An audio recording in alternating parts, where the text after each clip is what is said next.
बिस्मिल्लाहिर्रहमानिर्रहीम, अस्सलाम वालेकुम, गुड मॉर्निंग मुल्तान। कैसे हैं आप लोग? उम्मीद करती हूँ बिल्कुल ठीक ठाक होंगे और दुआ करते हैं आज का दिन आपका बहुत ही अच्छा गुजरे, हंसते हुए मुस्कुराते हुए खैर आफियत के साथ गुजरे। नाज़रीन, आप देख रहे हैं रूही एट 10 और मैं हूँ आपकी होस्ट आसमा नौरी। एक नई सुबह में आपको खुश आमदीद कहते हैं जनाब। और इसके साथ साथ कैसा जा रहा है आज आपका दिन? यकीनन अच्छा जा रहा होगा। हम दुआ भी हमेशा करते हैं आपके अच्छे दिन के लिए। और इसके साथ साथ बात करें कि हम इस टाइम जो मौसम की सूरत हाल है, अगर हम थोड़ी सी सियासी सूरत हाल पर बात करें तो हमेशा हम एक बात करते हैं कि हमारा मुल्क जो है वो बहुत ज़्यादा मुश्किल हालात से गुजर रहा है। दुआ करते हैं कि अल्लाह ताला हमारे मुल्क के लिए बहुत अच्छा करे। जो भी हो, जिस तरह के हम हालात से गुजर रहे हैं, हमारी आवाम जो है गुजर रही है, बहुत सारे मसाइलों से गुजर रही है, उसमें हमारे लिए बहुत ज़्यादा आसानियाँ हो। अल्लाह ताला जो है हमारे लिए बहुत ज़्यादा आसानियाँ करे। और इसके साथ ही नाज़रीन, अपने प्रोग्राम का सिलसिला आगे बढ़ाते हैं। आज हमारे साथ गेस्ट मौजूद हैं, हमारे रूही के रिपोर्टर शकील सुल्तान। अस्सलाम वालेकुम, कैसे हैं आप? ठीक ठाक हैं? वेलकम करते हैं अपने शो में आपको। हमेशा आप शकील को देखते हैं माशाल्लाह, हमारे सब्जियों फलों के रेट्स भी बता रहे हैं कि कितनी महंगाई हो रही है और एक आम बंदे के लिए गुजारा करना कितना मुश्किल हो गया है। अच्छा जी, इनसे मजीद भी बातचीत आगे बढ़ाएंगे, लेकिन चलते हैं अपने सेगमेंट की तरफ, एक दिन एक नेकी। बिस्मिल्लाहिर्रहमानिर्रहीम। नमाज हर मुसलमान पर फ़र्ज़ है। वो मुसलमान जो आकिल है, बालिग है और जो सेहतमंद है और मुकीम है, यानी मुसाफिर नहीं है। नमाज तो खैर मुसाफिर पर भी लाजिम है, फ़र्ज़ है, लेकिन उसके लिए क़स्र की इजाज़त है और सहूलत अल्लाह सुब्हानहू व तआला ने उसको दी है। लेकिन हर मुसलमान मोमिन पर नमाज की अदायगी, नमाज को पढ़ना ये फ़र्ज़ करार दिया गया। क्यों? इसलिए कि कुरान पाक ने अक़ीमुस्सलात फरमाया कि नमाज कायम करो। और नमाज कायम करने से मुराद यही है कि नमाज की जो शराइत हैं और नमाज के जो हुकूक हैं उनको हमेशा मुसलमान पेश नज़र रखे और फिर ही नमाज कायम होती है।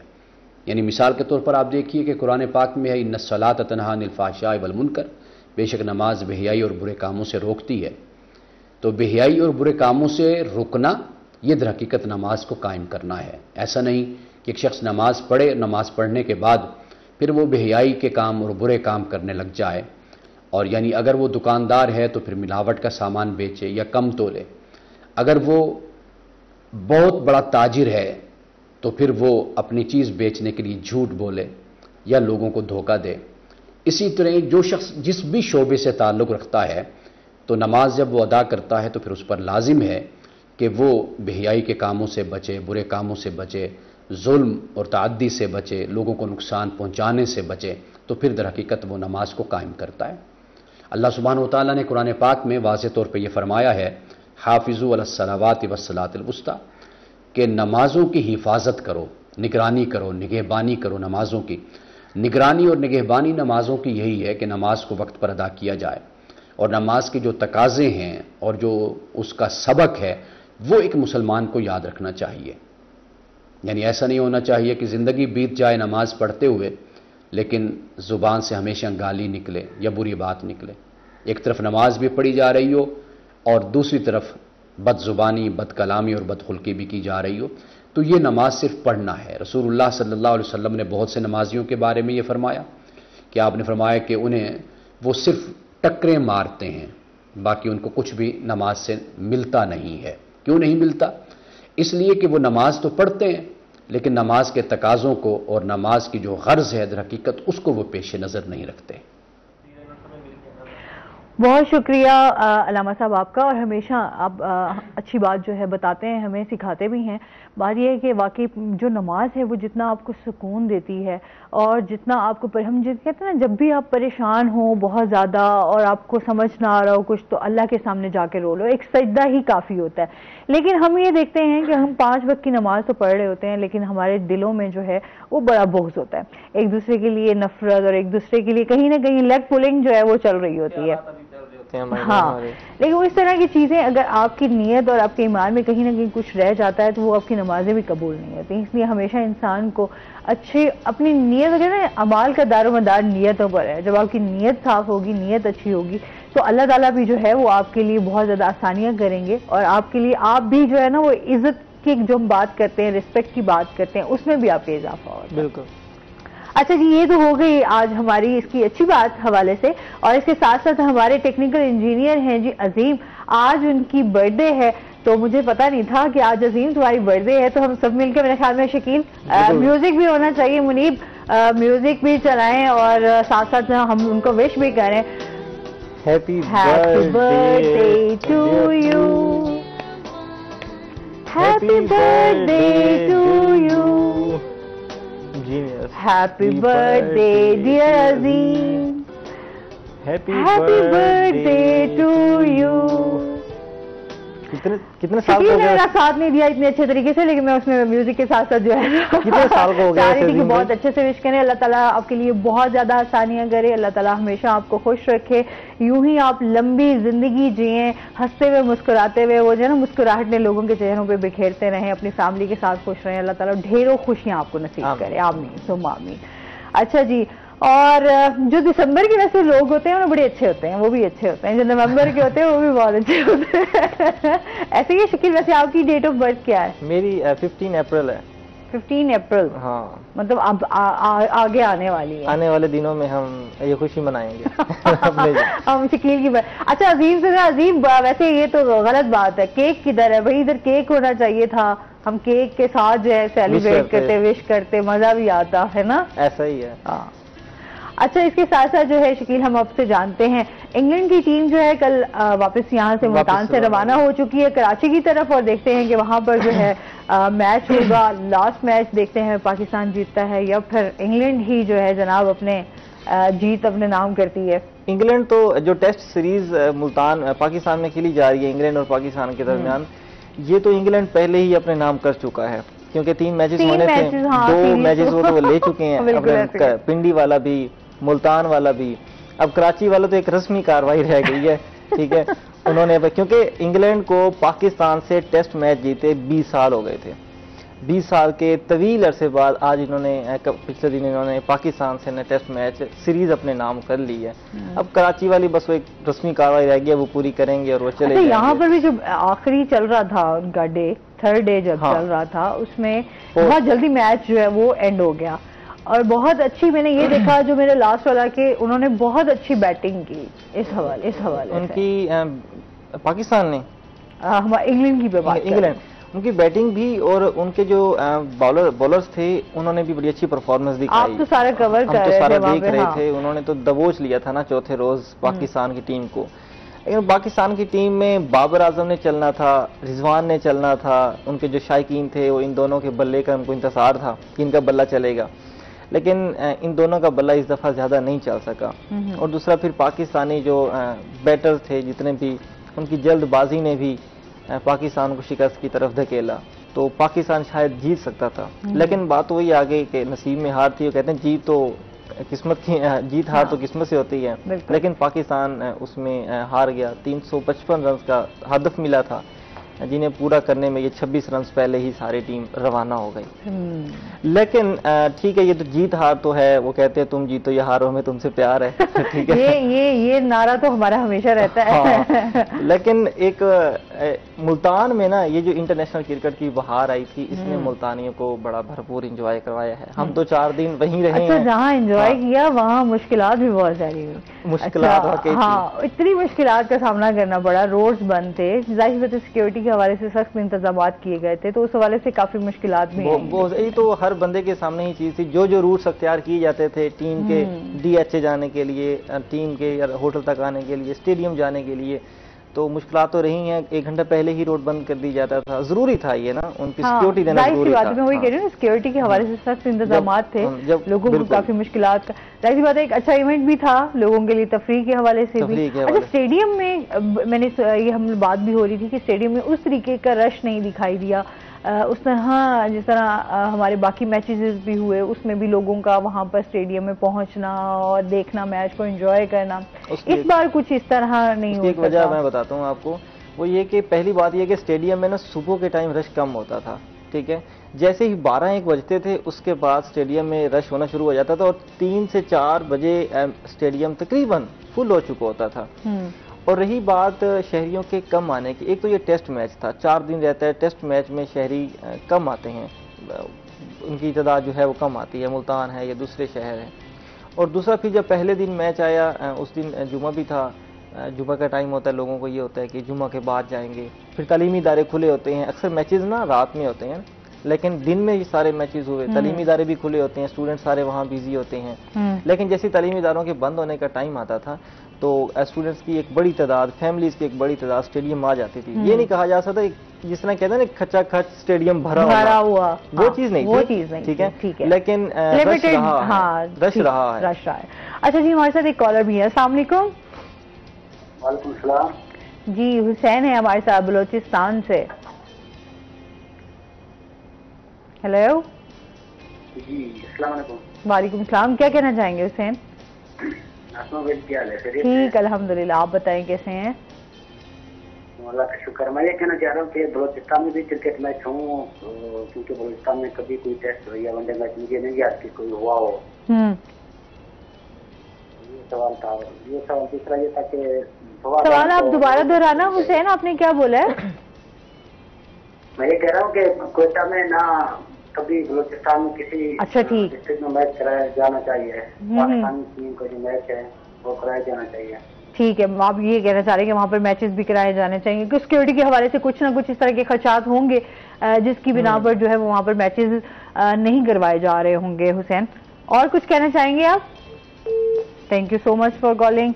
अच्छा, जिस तरह मैचेस की बात हो रही है, साथ साथ अभी जो है अभी कौन कौन सी टीमें आएंगी, इस हवाले से भी बताइएगा कि दोबारा से मैचेस यहाँ पर जो है स्टेडियम, क्योंकि अब हम देख रहे हैं हमारे स्टेडियम जो हैं वो आबाद हो रहे हैं। खेलों की तरफ अब थोड़ी तवज्जो दी जा रही है बच्चों के हवाले से भी, लेकिन ये है कि अभी भी उस लेवल का काम नहीं हो रहा जिस तरीके से होना चाहिए। सुनने में तो आता है कि आपकी ये सारी चीजें बेहतरी की तरफ जा रही हैं, बट कहीं ना कहीं मुल्तान भी एक बड़ा शहर है, इसको बहुत ज्यादा शहर टच करते हैं, और इस तरह का इवेंट यहाँ पे कितना पुरअमन तरीके से ये हो गया इवेंट। अब ये पैगाम गया है सारी दुनिया को, पूरे पाकिस्तान में सब टीम्स को, कि यहाँ भी इंटरनेशनल लेवल की जो टीम है वो आके पुरअमन तरीके से खेल के गई है।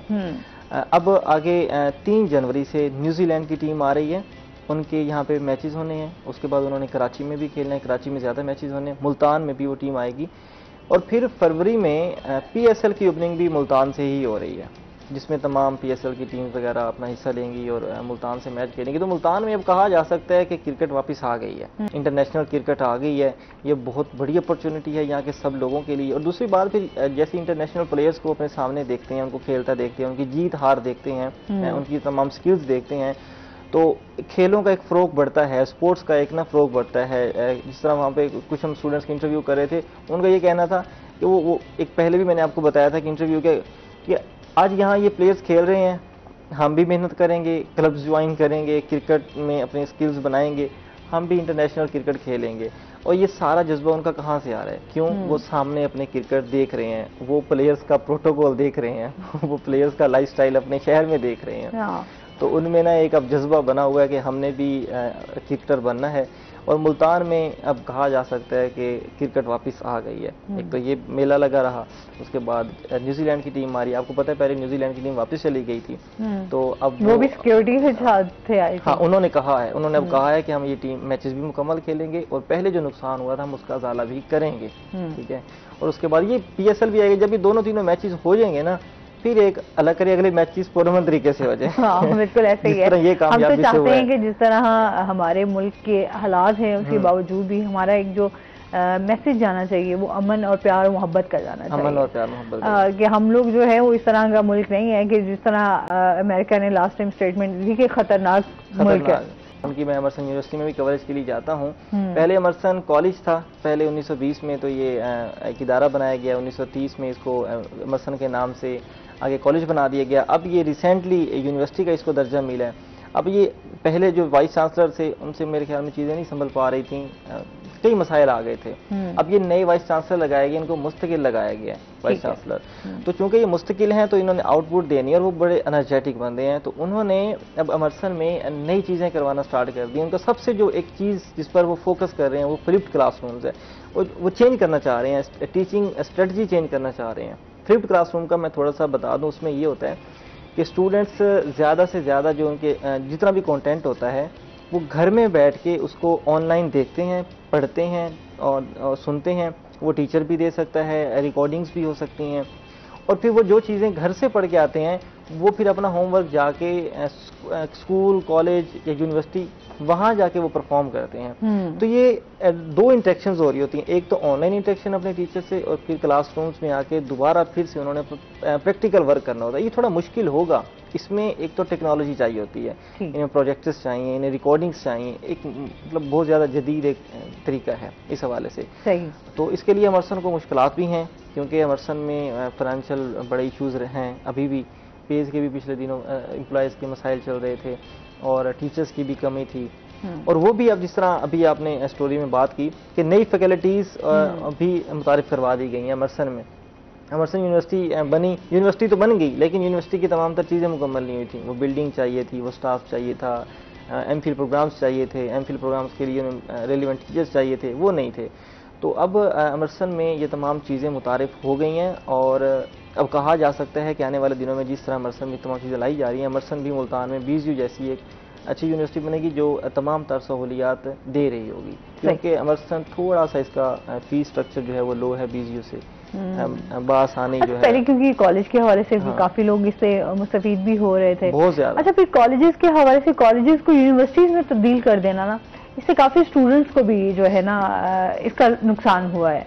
जो लोग अफोर्ड नहीं कर सकते थे उनके लिए थोड़ा इजी था कॉलेजेस में एडमिशन ले लेना, स्टडीज कर लेना। इसका कॉलेज सिस्टम भी चल रहा है, ठीक है। अच्छा, लेकिन अभी जो ज्यादा फोकस हो गया है वो यूनिवर्सिटी पे हो गया। ठीक है, मजीद भी आपसे जानते हैं। हमारे साथ हमारे एक और गेस्ट हैं, उन्होंने हमें रमशा मुजम्मिल हमारे साथ मौजूद हैं जो कि न्यूट्रिशनिस्ट हैं। अस्सलाम वालेकुम, कैसी हैं आप? मैं ठीक ठाक हैं अल्हम्दुलिल्लाह। अच्छा, आज हम बात करेंगे थोड़ा सा, आज हमारा डिफरेंट टॉपिक है समोसे पे। आज हम बात करेंगे कि समोसा एक्चुअली है क्या। मतलब बहुत सारी इस पे वीडियोस जो है वो वायरल भी हुई, डॉक्टर्स ने भी बात की। थोड़ा इस हवाले से बात करेंगे कि समोसा हमारी सेहत के लिए मुफीद है या मुज़र है। सबसे पहले तो ये जान लेते हैं ना कि समोसा है क्या भाई। समोसा बचाओ तहरीक भी चल पड़ी है नहीं तो यार इसमें बड़ा हुआ डेफिनेटली पहले था कि समोसे से बचाया जाए, अब समोसे को बचाया जाए। वो जो है इसके अंदर तजाद आ गया आवाम की तरफ से। एक्चुअली यहाँ पे टारगेट करना सिर्फ एक समोसे तक महदूद बात नहीं थी। समोसा एक वो आइटम है जो कि हमारी ट्रांस फैट या हमें बहुत ज्यादा कैलोरीज दे रही है, जो अननेसेसरी है, ठीक है, अनहेल्दी वे में है। बात समोसे के थ्रू समझाना थी कि समोसे जैसी और प्रोडक्ट्स भी जो हैं वो हम लोगों ने अपनी डाइट में से स्किप करानी है। लेकिन वो समोसा जो है ना वो बहुत हाईलाइट हो गया क्योंकि ये बात बोली कि समोसे में 400 कैलोरीज हैं। समोसे की तरह हमारी नंबर ऑफ और डिशेस आती हैं जिसमें हम लोग अगर बात कर लें, हमारी जलेबी आ जाती है, ठीक है, हमारे बहुत सारे ऐसे कबाब आ जाते हैं, हमारी बहुत सारी ऐसी जैसे नान हो गया, नान शामी का ट्रेंड बहुत कॉमन है, बच्चे इजीली उसको अफोर्ड करते हैं तो बहुत ज्यादा वो खाते हैं। हमारे घर में भी शामी का बहुत ज्यादा इस्तेमाल किया जाता है। तो ये जो चीजें हैं ये मोस्टली इसी कैटेगरी में आ जाती हैं। बट समोसा जो है वो सबका फेवरेट था और इसलिए आई थिंक सो वो ज्यादा हाईलाइट हो गया कि समोसा ही जो है हमने स्किप करना है। कुर्बानी का बकरा वही बनना है। अच्छा, आप क्या समझती हैं कि हमारे हाँ समोसे का इस्तेमाल, क्योंकि हमारे घरों में इस तरह की फ्राइड चीजों का इस्तेमाल ज्यादा किया जाता है, स्नैक्स वगैरह, जिस तरह हम कोई भी गेस्ट भी आए तो इवन कि हम लोग कहते हैं अच्छा समोसे ले आए, पकौड़े बना लिए, या साथ में रोल्स वगैरह, कुछ भी इस तरह की चीजें जो है हम ज्यादा इस्तेमाल करते हैं। क्या कहना चाहेंगे इस बारे में? देखिए, जब हम इन चीज़ों को हम यूज़ करते हैं, हम डेफिनेटली इनको यूज़ कर सकते हैं अगर हम इनको, पहली तो बात है कि मॉडरेशन में यूज़ कर रहे हैं, ठीक है, लाइक वीकली, आफ्टर 15 डेज, और फिर उसकी सर्विंग साइज हम कितना ले रहे हैं। समोसे की डिफरेंट साइज हैं, तो बड़ी जो छोटा समोसा होता है हमारी आवाम का छोटे से पेट नहीं भरता, इसलिए हम कहते हैं कि छोटे हैं तो वो 4-5 हो, बड़े हैं तो वो कम से कम 2 हो। तो भाई अगर आपके पास एक छोटा है और आपने वो एक छोटा समोसा वीकली ले लिया है जो ऑलमोस्ट मेरी पाम जितना उसका साइज होगा, इतना समोसा है, और आप अगर उसको 15 दिन के बाद भी ले रहे हो, ये मैक्सिमम 80% तक बेहतर है उस एक समोसे के जो आप डेली बेसिस पे ले रहे हो, ठीक है। और इसी तरीके से जब आपके घर में कोई गेस्ट आ रहा है, आप उसको एज कम्पेयर टू के फ्राइड प्रोडक्ट्स वो दे रहे हैं जो बाहर से हैं, आप बेहतर है घर में बना लें, आप घर में फ्राई कर लें। अगर घर में भी नहीं बना रहे, घर में भी फ्राई नहीं कर सकते, तो आप एयर फ्राई की तरफ चले जाएं। कहने का मकसद ये है कि यहाँ उसको स्किप कर लें, यहाँ उसको बनाने का तरीका जो है वो बेहतर कर लें, क्योंकि चीजें गलत नहीं है, उनकी मैन्युफैक्चरिंग गलत हो रही है, ठीक है। और इसमें सारी कहानी जो है ना, ये जितना हवा हमारी सोशल मीडिया पे क्रिएट हो चुका है कि समोसा है क्या, समोसा क्यों नहीं खाना चाहिए, हम तो शुरू से खाते आ रहे हैं, ना हमारा वेट गेन हुआ है, ना हमें कोई इशू हुआ है, तो ये हुए नहीं है, वक्त के साथ हो जाएंगे, या आप किसी न किसी इशू और के शिकार होंगे जो आपको भी पता नहीं है, क्योंकि यहाँ कहानी समोसे की नहीं, यहाँ कहानी ट्रांस फैट की है। अच्छा, जिस तरह हम ये यहाँ पर हमारे, क्योंकि इस हवाले से सोशल मीडिया पे कोई भी चीज थोड़ी सी भी हो ना तो उसके ऊपर हर बंदा ही फिर उठ के ना बात करने लग जाता है। वसीम अकरम साहब ने थोड़ा सा समोसे पे बात की और उसके बाद वो इतना वायरल हुआ कि हर बंदे ने समोसे के ऊपर ही फोकस कर लिया। अच्छा, क्योंकि ये जिस तरह आप बात कर रही हैं कि हमारे यहाँ अभी ये जिस तरह सर्दियां हो गई, गर्मियां हो गई, खैर ये समोसा तो चलता ही रहता है ना, चाहे सर्दियां हो चाहे गर्मियां हो, ये तो कह नहीं सकते कि सिर्फ सर्दियों तक ही महदूद हो। लेकिन इसमें जो अज्जा इस्तेमाल किए जाते हैं, जिस तरह इसकी वैरायटीज होती है समोसे में भी, आपके कीमा वाला बना लिया, दाल वाला, आलू वाला, तो खैर वो तो हर किसी का मोस्ट फेवरेट है। आप क्या कहना चाहिए, ये सेहत के लिए अच्छा है जो इसमें अज्जा इस्तेमाल होते हैं? जो इंग्रेडिएंट्स हैं वो तो डेफिनेटली हेल्दी हैं। अगर हम लाइक सिंपल पोटैटो की बात करूं तो पोटैटो अकेले की बजाय अगर आप उसको वेजिटेबल्स के साथ मिक्स कर रहे हैं और ग्रीन लीफी वेजिटेबल्स ऐड कर रहे हैं तो वो मच बेटर हो जाता है, ठीक है, एज कम्पेयर टू कि अगर जनरल आप जस्ट पोटैटो को यूज कर रहे हैं। फिर मैटर करता है कि आपने जो अंदर वेजिटेबल्स ऐड किए हैं वो आया फ्रेश भी थी कि नहीं थी, ठीक है, उसकी मैन्युफैक्चरिंग कैसी हुई है।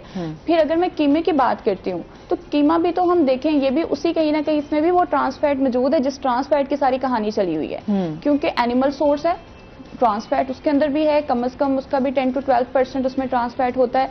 अब वो ट्रांस फैट आया, आपने फैट फ्री लिया हुआ है, वो कीमा किस चीज का है, लीन मीट का है, चिकन का है, किस चीज का कीमा है, उस पर डिपेंड कर रहा है। उसके बाद ऊपर बात आ गई मैदे की कि जिसकी हम लोग ऊपर कवर प्रिपेयर कर रहे हैं, ठीक है। इफ अगर आपको कोई भी लाइक अभी इस टाइम आप एक नॉर्मल पर्सन है, आप रिफाइंड की तरफ जा रहे हैं तो रिफाइंड की एक लिमिट है, आप एक लिमिट तक अगर उससे ले रहे हैं आपने जी वो भी ले लिया। अब आगे इसको प्रिपेयर करने की एयर फ्राई है तो बहुत अच्छी बात है। अगर आपने एयर फ्राई, आपकी बात काट रहे हैं, एयर फ्राई पे भी काफी लोगों का ये कहना है कि जी वो आपकी सेहत के लिए अच्छा नहीं है, तो क्या कहना चाहेंगे इसमें? जो एयर फ्राई का है ना, वहाँ पे एक चीज आती है कि इसमें फ्री रेडिकल्स जो हैं मतलब प्रोड्यूस हो जाते हैं क्योंकि वो सारे के सारे रेडिएशन के अंदर प्रिपेयर हो रहा होता है, ठीक है। लेकिन उसकी जो लिमिट है वो 80% तक कम है अगर आप लोग उसको ऑयल में प्रिपेयर कर रहे हैं, क्योंकि आप ऑयल जिसमें प्रिपेयर कर रहे हैं यही है जो हमारी फूड कंपनी से मैन्युफैक्चर होके आ रहा है।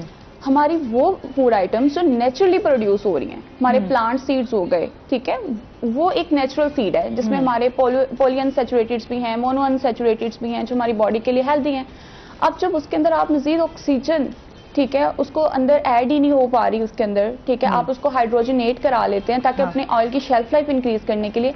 जब हम अपने समोसे को उसके अंदर फ्राई करते हैं, ठीक है, तब वो समोसा जो है वो अपनी अफादियत खो देता है। सही, इसमें मजीद भी हम बात करते हैं। नाज़रीन, अभी हमने जाना है ब्रेक पे, हमारे साथ रहिएगा। वेलकम बैक नाज़रीन, रोही एट10 में आपको खुश आमदीद कहते हैं। बात हो रही थी हमारे एयर फ्राई में बनाने के लिए किस तरह ये जो है ये हमारी सेहत को जो है वो नुकसान पहुंचा सकता है या फ़ायदा दे सकता है, या कितनी कैलोरीज हमें मिलती हैं। देखिए, समोसे की जहाँ तक बात है उसकी थी कि अगर हमारी क्वांटिटी उसकी कम है, हमारी वेजिटेबल्स एडेड हैं, तो हमें मैक्सिमम इसकी 400 to 500 तक कैलोरीज मिल जाती हैं। इफ अगर आप उसका साइज इंक्रीज करते हैं या अंदर मटेरियल इंक्रीज करते हैं, डिपेंड कर रहा है। मेरे ख्याल में हम दो समोसे से ऊपर मेरे ख्याल में बहुत सारे लोग नहीं खा पाते, या खा जाते हैं, कुछ लोग खाने वाले फूड ही होते हैं। अच्छा, मतलब हाथ भी जो है वो 2 समोसे तो लाजमी है। अगर आप 2 समोसों की बात कर रहे हैं ना तो इसके अंदर कम से कम आप 1000 कैलोरीज कवर कर रहे होते हैं, क्योंकि आप अकेला समोसा नहीं खाते, आप साथ सॉसेस भी लेते हैं, ठीक है, सॉसेस के अंदर भी कैलोरीज है। और अब जहां बात थी ना ट्रांस फैट की, अमूमन हमारे कार्ब्स और हमारी जो प्रोटीन होती है वो पर ग्राम हमें 4 कैलोरीज देती हैं, जबकि जो ट्रांस फैट्स या ओवरऑल हमारा फैट कोई भी हो, ट्रांस फैट है, सैचुरेटेड है, मोनो अनसैचुरेटेड है, ये सारे के सारे हमें जो है 9 कैलोरीज दे रहे होते हैं, तो वो 4 गुना ज्यादा हो गया, ठीक है, डबल हो गया उससे। तो जब आपकी पूरा दिन की जितनी भी इनटेक है, आपका तो 15% फैट बनता है जो आपने दिन भर में लेना है। अगर आप वो सारा समोसे से ले लेंगे तो बाद में तो फिर आप जो भी खा रहे हैं वो आपका ओवर होता जाएगा, और जब आपकी ट्रांस फैट की क्वांटिटी ज्यादा होती जाती है तो आपकी बॉडी में इंसुलिन रेजिस्टेंस आनी शुरू हो जाती है। सही, तो वो वेट गेन भी कराती है, ब्रेन की फंक्शनिंग को भी डिस्टर्ब कराती है, मेटाबॉलिक सिस्टम भी आपका डिस्टर्ब होता है और आप ओबेसिटी, कार्डियोवास्कुलर और कई सारी नॉन कम्युनिकेबल डिसीजेस की तरफ मूव कर जाते हैं। सही, और वही बात आ गई कि ये चीजें आप खाएं, सही जाहिर सी बात है, टेस्ट है, वो जुबान के उसको वो तो हम रह नहीं सकते, लेकिन ये है कि अगर उनका ज्यादा इस्तेमाल ना किया जाए, कम किया जाए, तो तब भी आप जो है हेल्दी रहती है। कहते हैं आप इस तरह की चीजें घर बनाया करें, घर की चीज हाँ। कम नुकसान देती है, बाहर की ज्यादा वो नुकसान आपको खुद देती को है। घर में हमें पता होता है ना क्या चीज हमने इसमें ऐड करनी है, और सफाई का भी ख्याल रखना है, फिर फ्रेश चीजें जो हैं वो ज्यादा आपको वो संभाले। अब बाहर की जो चीज बनी हुई है हमें नहीं आइडिया, जिस तरह मैंने कुछ दिन पहले जो है तो मैंने बाहर से अनार का जूस जो है वो ले लिया इमरजेंसी में, और यकीन करो वो उन्होंने पहले ही कहीं स्टोर किया हुआ वो जो उनके दाने निकले हुए थे उसका मुझे जूस दे दिया। जब मैंने उसको टेस्ट किया तो मैंने पैसे भी जाया किए, आपका 500 का एक गिलास आपको दे रहे हैं, उसमें आप चेक करें जरा, और उसके बाद वो आपको जो जूस मिल रहा है वो आपको फ्रेश भी नहीं मिल रहा, वो आपको स्टोर किया हुआ जूस ये है वो फ्रूट्स को घर ले जाएं और हाँ ये हालात है। मतलब आपको नहीं आइडिया, आपने तो परचेज किया। फिर जो दूसरे घर में बनाने की बात है ना, घर में आप एक ही दफा अपना ऑयल यूज कर रहे हैं, ये जो ऑयल आपने निकाला और फ्रेश ऑयल में बना लिया, जब ऑयल को आप बार बार हीट करते हैं तो वो ट्रांस फैट तभी बनता है, स्टार्टिंग में वो ट्रांस फैट नहीं होता। और दूसरी बात ये है कि आप लोग अगर तो यूज कर रहे हैं ऑलिव ऑयल, ठीक है, मस्टर्ड ऑयल, ठीक है, ये ऑयल वो है जो कि हमारे मोनो और इसमें पॉलीअनसैचुरेटेड फैटी एसिड्स होते हैं, और ये हमारे हीट को बियर करते हैं और ये फौरन ब्रेक डाउन करके कन्वर्ट नहीं हो जाते। लेकिन जब आप बाहर से ले रहे हैं, बाहर तो वो वही यूज कर रहे हैं कैनोला ऑयल, जो कहाँ से बन के आ रहा है, मैन्युफैक्चरिंग होके फूड इंडस्ट्री से, ठीक है। जो एक चीज तो नेचुरली प्रोड्यूस हुई है, मैं बारहा ये बता चुकी हूँ कि कोई भी ऐसी प्रोडक्ट्स आया वो कोई भी खाने की चीज है, जब भी उसके अंदर ह्यूमन की इंटरफेरेंस आती है वो अपनी न्यूट्रिशन वैल्यू को कम कर देता है। सो जितना प्योर और नेचुरल की तरफ आप लोग रहते हैं उतना आप हेल्दी रहते हैं। बिल्कुल ऐसे ही है। अच्छा, इसके साथ मजीद भी आपसे जानते हैं, शकील कॉलेज तालीमी इदारों में नैब की जेर एहतमाम बदउनवानी के मौजू पर तकरीरी मुकाबले जो हैं वो जारी हैं, उस हवाले से बताइएगा। ये 9 दिसंबर को आलमी एंटी करप्शन डे मनाया जाता है, world anti corruption day, anti corruption के बदउनवानी के हवाले से। तो ये ना कुछ अर्सा पहले नैब की जिम्मेदारी सौंपी गई थी नैब को कि आप लोग इस दिन के हवाले से वीक एंटी करप्शन वीक मनाया करेंगे।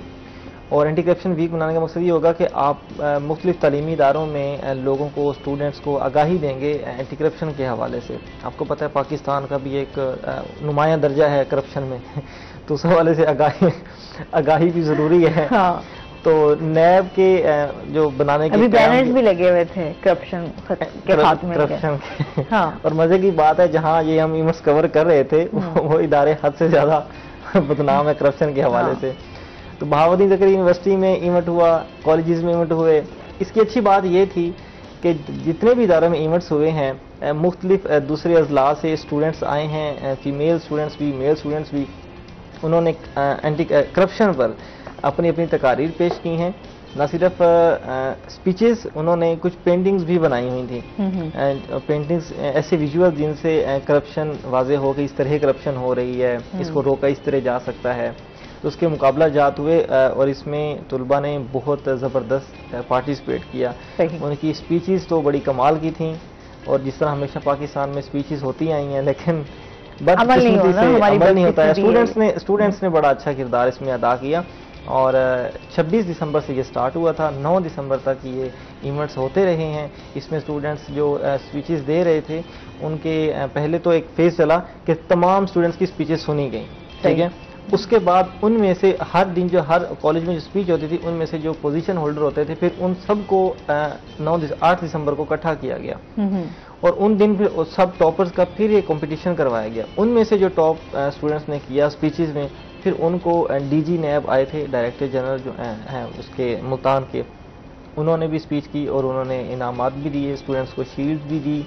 और इससे जो एक अच्छा पैगाम गया ना, वो ये गया कि तालीमी इदारे जो हैं वो करप्शन के खात्मे में अपना किरदार कैसे अदा कर सकते हैं। सही। क्योंकि जो तरबियत हमारी हो रही है स्टूडेंट्स की, वो घर से हो रही है या तालीमी इदारों से हो रही है। तो तालीमी इदारों में टीचर्स जो हैं वो इस हवाले से क्या किरदार अदा कर सकते हैं, स्टूडेंट्स इस हवाले से क्या, स्टूडेंट्स तो यही कर सकते हैं कि अब स्टूडेंट्स के हाथ में तो कोई करप्शन जैसी चीज़ नहीं है। स्टूडेंट तकरीर कर सकता है, आवाज़ उठा सकता है, टीचर्स जो हैं उनकी तरबियत कर सकते हैं।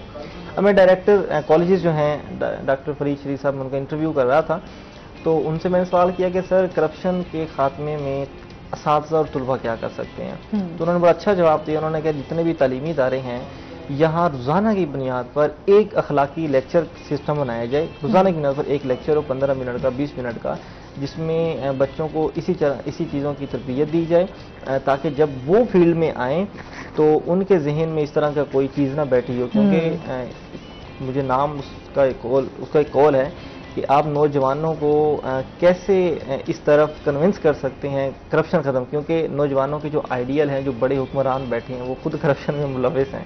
तो वो कह रहे हैं वो तो चलो मुलविस हैं ही हैं, कम से कम जो तलबा हैं जिन्होंने आगे जाके मुल्क की बागडोर संभालनी है, आप उनकी अभी से तरबियत करना शुरू कर दें तालीमी इदारों में, ताकि वो भी करप्शन के खात्मे में अपना किरदार अदा कर सके, वालिदैन भी, टीचर भी। तो ये हर साल दिन मनाया जाता है 9 दिसंबर एंटी करप्शन के हवाले से 2 वीक मनाए जाते हैं, और इसमें ज़्यादा से ज़्यादा मुकाबला जात करवाए जाते हैं, जिसमें स्टूडेंट्स पेंटिंग्स भी पेश करते हैं, तकरीरें भी पेश करते हैं, और इसमें पूरी उस इदारे के तलबा मजीद बैठते हैं, सुनते हैं। तो बड़ी अच्छी पिछले दिनों एक फजा कायम रही एंटी करप्शन के हवाले से, और आप लोगों ने देखा होगा रोड पर भी ये बैनर्स लगे हुए थे करप्शन के हवाले से, असूल रिस्क के हवाले से, एंटी करप्शन के खिलाफ आवाज उठाने के हवाले से। हम तो चाहते हैं कि ये सिर्फ बैनर्स ना लगे रह जाएं, इनके ऊपर अमल दरामद भी हो, ताकि बैनर्स लगाने की जरूरत ही ना पड़े। हमारे मुल्क में इस तरह का चीजें जो है उनका खात्मा होना जरूरी है। अच्छा, इसके साथ साथ नादरा मुल्तान की जानिब से ई कचहरी का सिलसिला, फेसबुक पर लाइव शहरियों की शिकायत जो है वो सुनी जा रही हैं, इस हवाले से बताइएगा कि अच्छा मेरे ख्याल में है ई। हाँ, ये बहुत अच्छा है। अच्छा, नादरा पाकिस्तान में एक ऐसा इदारा जिसको ना बाबला के बराबर लोग कोसते हैं। हाँ, क्योंकि इस हवाले से बड़े मसाइल लोगों को रहते हैं ना। लेकिन अब ना मैंने देखा है मुल्तान में कम से कम, बाकी शहरों में भी, जनूबी पंजाब के, नादरा ने अपने आप को बहुत अपडेट कर लिया है। आप जिनका वास्ता पड़ रहा है वो अभी एक्सपीरियंस कर रहे होंगे, नादरा ने अपनी ब्रांचेस को भी बढ़ाया है, ब्रांचेस के अंदर के एनवायरनमेंट को भी मजीद अच्छा किया है। तो अब जो सबसे अच्छी चीज़ जो इन्होंने की है वो फेसबुक पर अभी ये हर जो भी ब्रांच है उसका जो भी डायरेक्टर है, असिस्टेंट है, डीजी है, वो 2 घंटे के लिए लाइव आता है, जिसमें लोग क्वेश्चन कर सकते हैं, कमेंट्स में भी उसको जवाब मिलता है, और उसके साथ वो नंबर दिया होता है जिस पर वो कॉल करके अपना मसला बताते हैं। सही, वो डीजी या जो भी उनका लाइव सेशन कर रहा होता है वो फौरी उनकी बात सुनता है, और उससे रेलिवेंट जो भी वो बंदा वो मसला हल कर सकता है। फर्ज करें मैं सुन रहा था, मैं खुद भी लाइव सेशन सुन रहा था कि किस तरह नादरा वर्क कर रहा है। अब लोधरा से कॉल आती है कि सर जी यहाँ मोबाइल वैन भेजें, हमारे ये मसाइल हैं, हमारे यहाँ बड़ी अच्छी ज़रूरत है, यहाँ पे कोई नादरा की ब्रांच नहीं है। तो उसने बताया कि 10 मिनट में आपसे लोधरा का फलां बंदा नादरा का ऑफिसर आपसे कांटेक्ट करेगा, प्लान करके कुछ ही दिनों में आपके पास हम मोबाइल वैन भेजेंगे। सही। तो नादरा की जानब से ये बड़ी अच्छी सरगर्मी रही है। ऑनलाइन ये 2 घंटे का सेशन लेते हैं। अगर जितने भी व्यूअर्स इस वक्त देख रहे हैं, हाँ, वो फेसबुक पर नादरा मुल्तान रीजन सर्च करके वहां से जाके ये तमाम शिकायत जो है वहां पर दर्ज भी करवा सकते हैं और उनको बता भी सकते हैं। अच्छा, मजीद भी इस हवाले से बात होगी, लेकिन अभी हमने जाना है ब्रेक पे, हमारे साथ रहिएगा।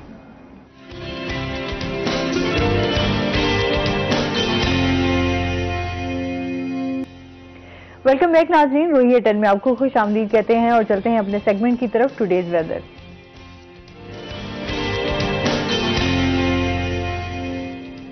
हसन मलिक हमारे साथ मौजूद हैं। हसन से जानते हैं आज दिन भर मौसम कैसा रहेगा, क्या सूरत हाल है? जी आसमा, अगर आज शहर ओलिया मुल्तान के मौसम की बात की जाए तो मुल्तान का मौसम गुज़िश्ता कई दिनों की तरह आज भी खुश्क सर्दी की लपेट में दिखाई दे रहा है। अगर आज मुल्तान के ज्यादा से ज्यादा दर्जा हरारत की बात की जाए तो आज मुल्तान का ज्यादा से ज्यादा दर्जा हरारत 23 डिग्री सेंटीग्रेड तक जाने का इम्कान है। इसी तरह से अगर कम से कम दर्जा हरारत की बात की जाए तो आज मुल्तान का कम से कम दर्जा हरारत 7 डिग्री सेंटीग्रेड पर रिकॉर्ड किया गया है। इसी तरह से अगर हवा में नमी के तनासुब की बात की जाए तो आज शहर ओलिया मुल्तान में हवा में नमी का तनासुब 86% तक रिकॉर्ड किया गया है। इसी तरह से अगर आज मुल्तान की एयर क्वालिटी इंडेक्स की बात की जाए तो आज मुल्तान का एयर क्वालिटी इंडेक्स 164 पॉइंट्स पर रिकॉर्ड किया गया है। अगर पाकिस्तान के फिजाई आलूदा तरीन शहरों की लिस्ट में मुल्तान की आज अगर स्टैंडिंग देखी जाए तो आज मुल्तान पाकिस्तान के फिजाई आलूदा तरीन शहरों की लिस्ट में 5वें नंबर पर स्टैंड कर रहा है। महकमा मौसमियात की जानिब से ये पेशगोई की जा रही है कि आइंदा 1 हफ्ते के दौरान बारिशों का कोई सिलसिला मुल्तान में दाखिल नहीं होगा। महकमा मौसमियात की जानिब से यह भी पेशगोई की जा रही है कि आइंदा 24 घंटों के दौरान मुल्तान का मौसम खुश्क और सर्द रहने का इम्कान है। इसी तरह से अगर मुल्तान में धुंध की बात की जाए तो मुल्तान में गुज़िश्ता कई दिनों की तरह धुंध में नुमाया कमी देखी गई है, जिसके बायस अगर एयरपोर्ट्स पर और मोटरवेज की बात की जाए तो मोटरवेज मामूल के मुताबिक खुली हैं, ट्रैफिक मामूल के मुताबिक रवां दवा है। इसी तरह से अगर एयरपोर्ट्स की बात की जाए एयरपोर्ट्स पर फिजाई ऑपरेशन भी मामूल के मुताबिक रवा दवा है। इसी तरह से महकमा मौसमियात की जानिब से ये पेशगोई की जा रही है कि आइंदा कुछ दिनों में मुल्तान में खुश्क सर्दी की शिद्दत में इजाफा होगा। जी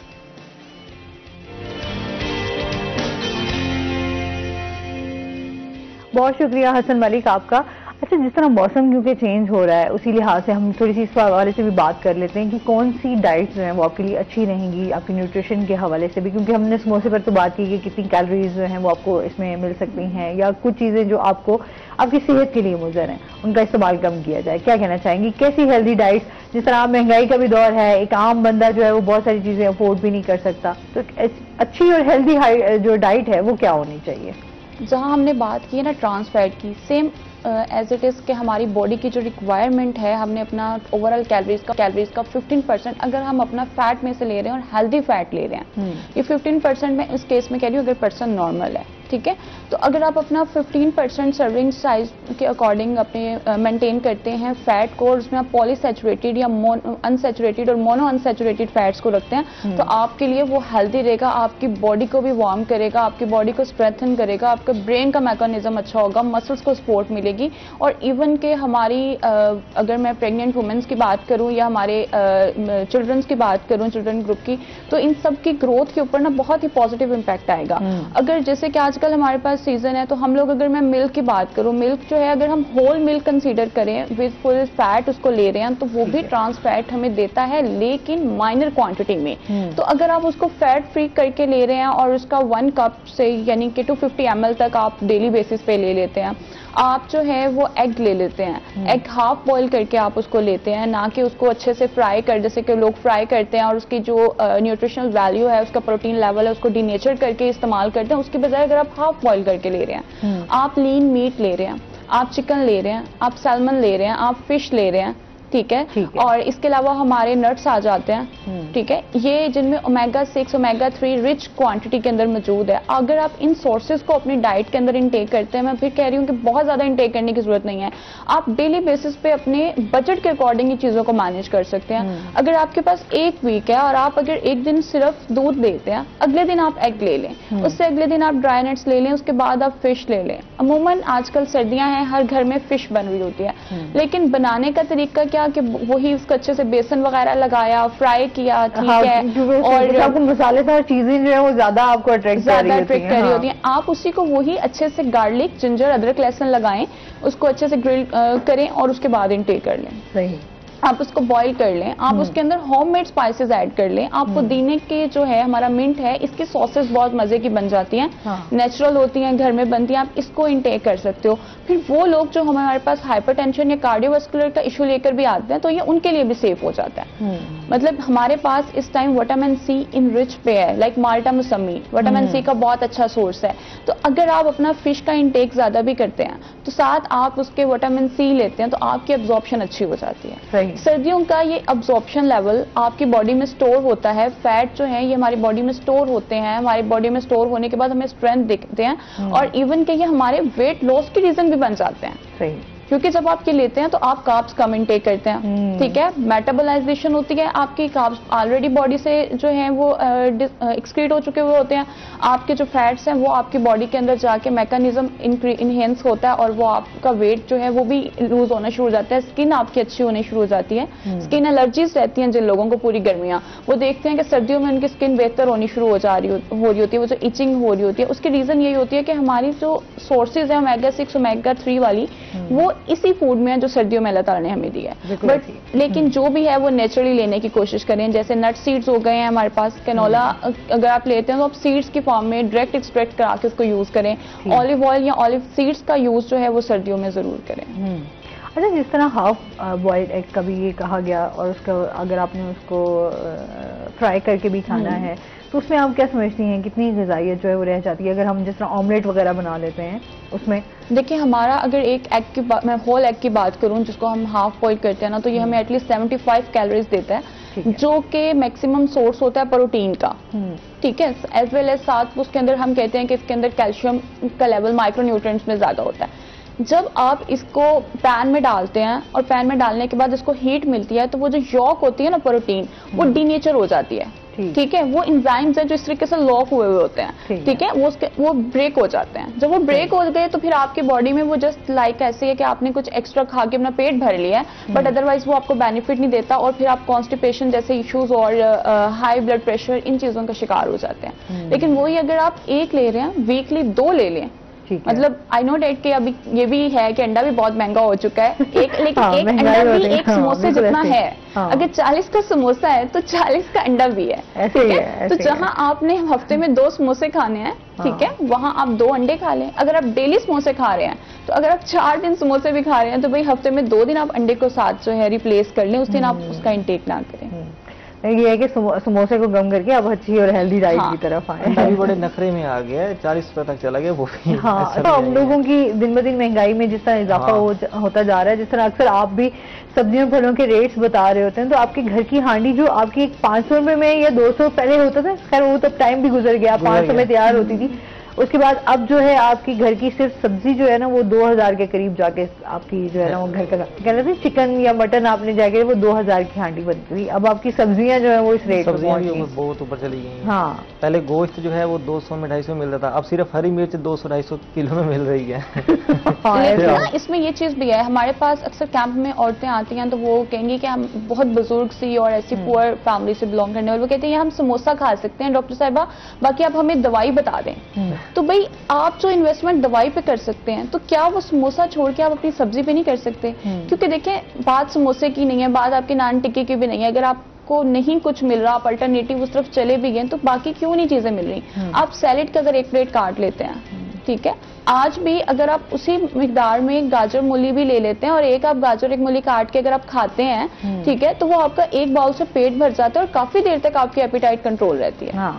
तो मीन्स जब तक आप रिवर्स नहीं करेंगे, आप लोग मैनेज नहीं करेंगे तो नहीं। आप मेडिसिन में भी तो इन्वेस्ट करते हैं, लिटरली लोग बड़ी खुशी से मेडिसिन ले लेने के लिए तैयार होते हैं, लेकिन वो जब खाने की बात करते हैं हम ऐसा बना नहीं सकते, हम ऐसा खा नहीं सकते। लेकिन जब आप 3000 का सप्लीमेंट परचेज कर सकते हैं तो व्हाई नॉट? 3000 के सप्लीमेंट अगर आपको महीना चलना है तो आप वही 3000 से अपने 3 हफ्ते मैनेज करें। अच्छा, ऐसा क्यों कहा जाता है कि जो सप्लीमेंट्स होते हैं वो आपको आप वो तमाम चीजें ना एक ही चीज से हासिल नहीं कर सकते, जो सप्लीमेंट्स का मोस्टली जो कहा जाता है? क्या वाकई ऐसा है कि देखिए में हमने एक सब्जी घर में अगर तैयार की है तो आपके जितने भी विटामिन ए है, विटामिन सी है, विटामिन बी है, वो आप एक ही उस सब्जी से सब चीजें नहीं ले सकते? देखिए अगर आप मैं एक सैलेड की बात करूँ ना, एक जनरल सैलेड बता रही हूँ कि जिसमें आपने शलजम डाला है, चुकंदर ऐड किया है, ठीक है, उसके ऊपर अंदर आपने चने या लोबिया या कोई चिकन मटन या फिश बॉईल करके ऐड कर दिए, ठीक है, और उसके साथ आपने जो है उसके ऊपर लेमन स्क्वीज कर दिया,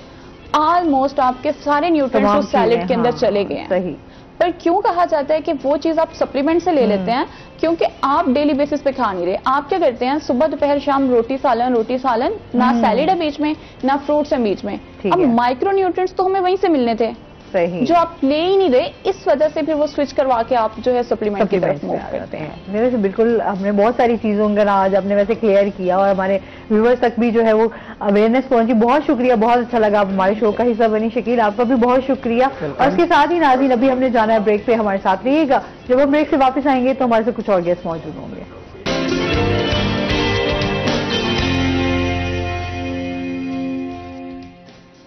वेलकम बैक नाज़रीन, वही एयरटेल में आपको खुश आमदीद कहते हैं। ब्रेक के बाद हमारे साथ गेस्ट मौजूद हैं, उनका तारुफ करवा देती हूँ। आज हमारे साथ मौजूद हैं जी प्रोफेसर डॉक्टर राशिद कमर राव साहब, जो कि principal Nishtar medical college Multan से हैं। अस्सलाम वालेकुम, कैसे हैं आप? ठीक ठाक हैं? आप कैसे? ठीक है, मैं बिल्कुल ठीक ठाक। वेलकम करते हैं अपने शो में आपको। और इसके साथ ही जो हमारे दूसरे गेस्ट हैं वो हैं जी सैयद अली अल्ताफ गिलानी साहब, जो कि उम्मीदवार हैं general secretary district bar Multan से और साथ एडवोकेट हैं हाई कोर्ट मुल्तान। अस्सलाम वालेकुम, कैसे हैं आप? ठीक ठाक हैं? वेलकम करते हैं अपने शो में आप। मैं बिल्कुल ठीक ठाक, अल्लाह का शुक्र है।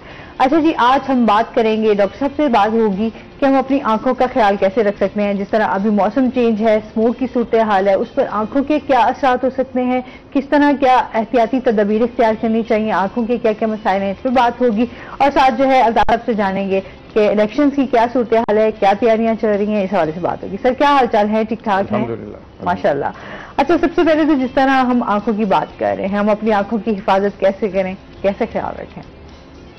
आंखें जी अल्लाह का एक बहुत बड़ी नेमत है और इनका ख्याल ऐसे रखना चाहिए जैसे हम अब बाकी बॉडी का ख्याल रखते हैं। सबसे इम्पोर्टेंट चीज़ तो ये है कि जो आपके हैजर्ड्स हैं इन्वायरमेंटल वो बड़े इंपॉर्टेंट हैं। स्पेशली आजकल जो सीज़न है स्मॉग बेसिकली पॉल्यूशन का नाम है, something which is not there in the other seasons यहाँ पे आ जाती है। और जब भी आप बाहर निकलते हैं तो आपको लगता है कि जैसे आँख में कुछ पड़ गया है, आपको आँख को मलते ही आँख लाल हो जाती है, आपको पानी आना शुरू हो जाता है। तो अगर इन चीज़ों को ख्याल नहीं करेंगे तो अल्टीमेटली दैट बिकम्स क्रॉनिक और फिर आपको मसाइल शुरू हो जाते हैं। तो उसका ख्याल का तरीक़ाकार ये होता है कि आप प्रॉपर क्लीन रखें आँखों को, और अगर बाहर सफ़र कर रहे हैं तो कोई सन ग्लासेस इस्तेमाल करें, अगर रोशनी है, अगर वैसे है तो वैसे ही कोई प्रोटेक्टिव ग्लासेस इस्तेमाल करें। और अगर कोई मसला बढ़ जाए तो इम्पॉर्टेंट जो चीज़ हम इग्नोर करते हैं वो ये है कि हम डॉक्टर से नहीं मशवरा करते, हम ओवर द काउंटर मेडिकेशन करते हैं। हमें आँख में पानी आता तो हम स्टोर से दवाई ले लेते हैं, और जो दवाइयाँ इमीडिएटली, जो इम्पोर्टेंट बात बताना चाह रहा हूँ, जो दवाइयाँ इमीडिएटली आपको रिलीफ देती हैं वो यूजुअली स्टीरॉइड्स होते हैं। सही। और वो फिर अगर आपको एक दफ़ा उसकी लत लग जाती है कि मैंने आँख में कतरा डाला है और मेरी आँख ठीक हो गई है, तो फिर वो कहीं ना कहीं आप संभाल के रख लेते हैं और फिर खुद भी इस्तेमाल करते हैं, घर में इस्तेमाल करते हैं। That is dangerous. तो समटाइम्स वो आपको इन्फेक्शन भी कॉज कर सकते हैं, उससे आपको ग्लूकोमा हो जाता है। तो ख्याल रखने का तरीका यही है जो आपने सवाल पूछा कि प्रॉपरली क्लीन रखें, प्रॉपर इन्वायरमेंट से बचें और अपने डॉक्टर से ताल्लुक रखें। अरे ये बड़ा ज़रूरी होता है, जिस तरह आपने बात की। हम लोग वाकई हम आई ड्रॉप्स ले लिए, घर में रख लिए, फिर हम वही बच्चों को भी इस्तेमाल करवा रहे होते हैं कि बच्चों को कोई इस तरह की आई एलर्जी हो जाए तो उसमें भी, तो वो बच्चों के लिए भी नुकसानदेह है। यूजली जो दवाई आपको इमीडिएटली रिलीव करती है ना वो स्टीरॉइड्स का इस्तेमाल without the doctors is dangerous. सही। अच्छा सर, आप सुनाइए क्या हाल चाल है, इलेक्शन की तैयारियां कैसी चल रही हैं? जी, जैसा कि हमारे हर साल इलेक्शन होते हैं, आजकल हमारे इलेक्शन के अपडेट्स कम रह गए हैं। 14 जनवरी को इलेक्शन है डिस्ट्रिक्ट बार मुल्तान का। ओवरऑल पंजाब में पूरे में इलेक्शन है, डिस्ट्रिक्ट और तहसील बार्स का। तो अब लास्ट डेज चल रहे हैं, पूरे साल की कंपेन होती है, अब वाइंड अप करना होता है इलेक्शन को। तो आजकल हमारा जो इलेक्शन का है भरपूर, उसमें दोस्त भी हिस्सा ले रहे हैं, स्पोर्टरान भी, वोटरान भी। तो आजकल हमारी गहमा गहमी है इलेक्शन। हलचल मची हुई है खूब, है ना? सियासी में हम बात करते हैं ना, सियासी सूरत हाल सरगर्म है, इस तरह यहाँ पर भी कह सकते हैं आप। सही। अच्छा, तो किस तरह इस फील्ड में आए, थोड़ा सा अपने बारे में हमें बताएं। मेरे father Syed Sarfaraz Hussain Gilani retired deputy superintendent police हैं। तो शुरू से ही फादर को, जब हम अभी स्टूडेंट थे तो शुरू से उन्हें एक शौक था कि अपने दोनों बेटों को एडवोकेट बनाना है। वो बड़ा वकला से मुतासर थे। तो कुछ इस वजह से, क्योंकि उनकी पूरी लाइफ स्ट्रगल में गुजरी, प्रेशर्स ऑफिसर्स के, ये वो। मेरे भी एडवोकेट हैं, सैयद शाहिद मंजूर गिलानी मियां चुन्नू बार में सबक प्रेसिडेंट हैं, सबक जनरल सेक्रेटरी हैं, और एक सिविल के अच्छे एडवोकेट हैं जिला में। तो बड़े भाई मेरे एडवोकेट मेरे से सीनियर हैं। 2015 में वो प्रोसिक्यूटर PPSC थ्रू एग्जाम बन गए। आजकल वो assistant director anti corruption Multan region तैनात हैं। मेरी भाभी भी बार की मेंबर हैं, वो भी एडवोकेट हैं। फादर 2020 में रिटायर हुए पुलिस सर्विस से। फैमिली पूरी जो है, फैमिली बैकग्राउंड हमारे ज्यादा एडवोकेट्स हैं। फादर भी अब मेरे बार के मेंबर हैं आफ्टर रिटायरमेंट।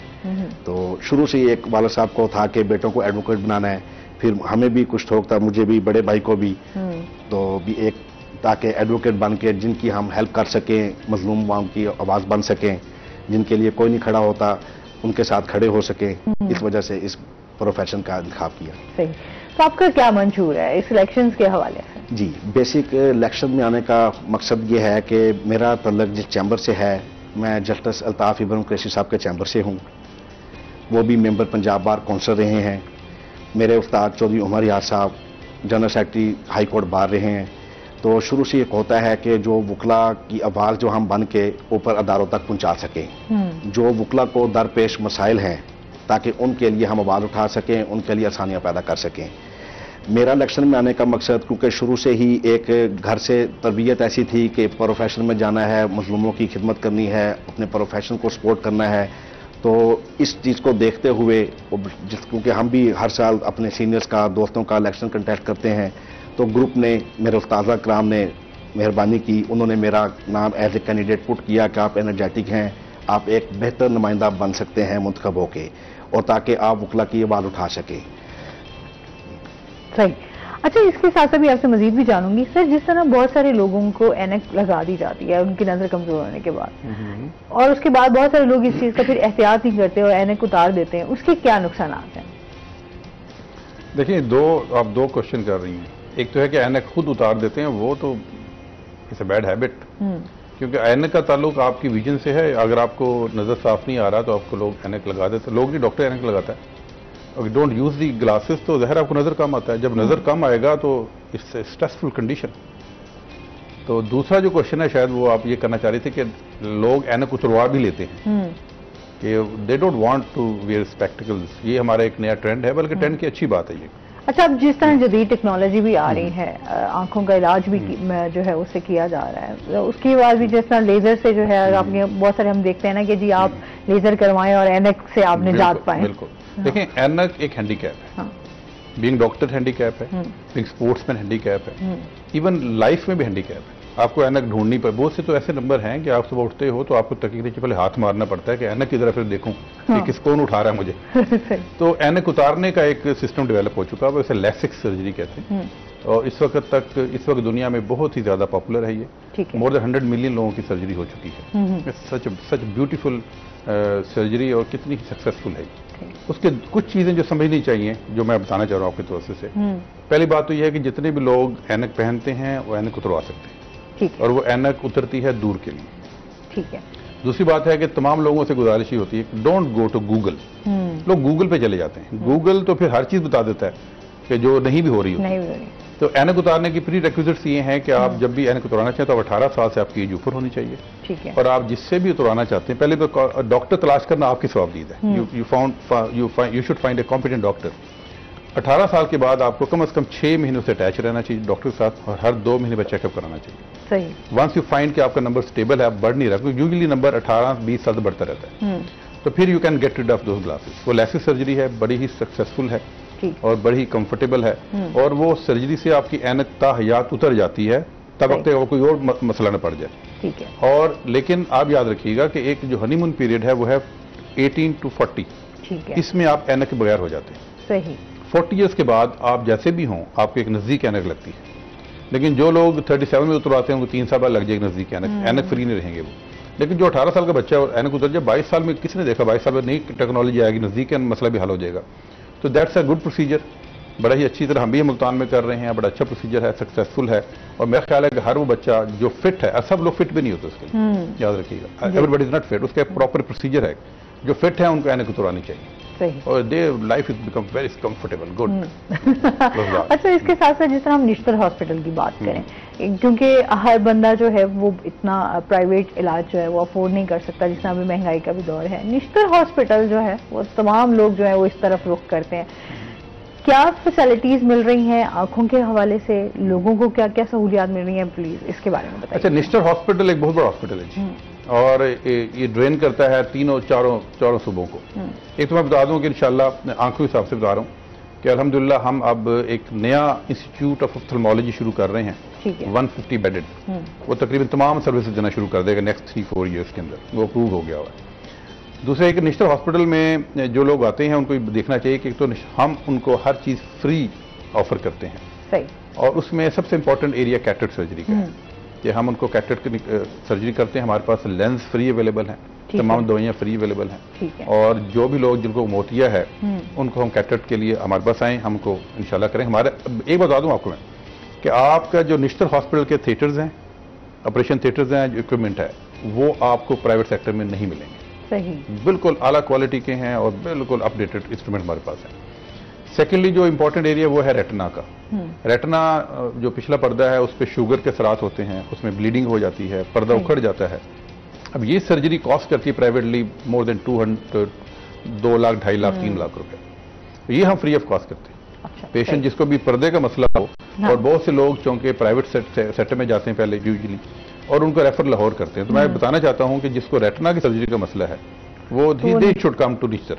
तीसरी अहम बात वो है कि बहुत से लोगों की आंखें खराब हैं और ब्लाइंड हैं because of corneal problem. Corny front का जो पर्दा होता है वो सफेद हो गया हुआ, नजर नहीं आ रहा। तो हम कॉर्निया ग्राफ्टिंग 1 मिलियन तक का प्रोसीजर है, आप 5-10 लाख रुपए लगते हैं, वो हम फ्री ऑफ कॉस्ट कर रहे हैं। वो आप वहां आएंगे हमारे पास, हमें दिखाएंगे, हम आपको टेस्ट कर लेंगे, आपको रजिस्टर कर लेंगे।